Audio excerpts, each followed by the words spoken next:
Sementara itu, saudara, tim Satuan Reskrim Polresta Banda Aceh berhasil membekuk 4 orang sindikat pencurian spesialis rumah kosong.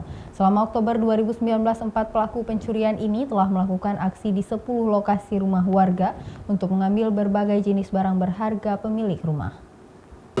Sindikat pencurian spesialis rumah kosong berhasil diungkap oleh tim Satuan Reskrim Polresta Banda Aceh setelah mendapatkan laporan dari warga yang kerap kehilangan harta benda saat kondisi rumah ditinggal. Bahkan ada warga yang menyerahkan rekaman CCTV saat penjarahan isi rumah oleh pelaku sehingga memudahkan proses penyelidikan aparat polisi. Untuk melancarkan aksinya, para pelaku menggunakan mobil Jazz dan Xenia mengangkut seluruh barang berharga yang ada di dalam rumah dalam kondisi kosong.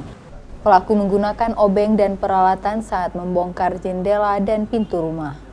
Dari tangan tersangka, polisi mengamankan berbagai macam barang bukti hasil jarahan seperti laptop, TV, HP, kalung emas, dan perhiasan yang ditaksir harganya ratusan juta rupiah. Mereka melakukan aksinya itu di rumah-rumah yang kosong. Jadi mereka memastikan rumahnya kosong baru mereka masuk mengambil barang-barang. Dengan cara mereka membuka jendela, terus ada dengan menggunakan obeng dia membengkokkan tralis dan kemudian masuk dan beraksi.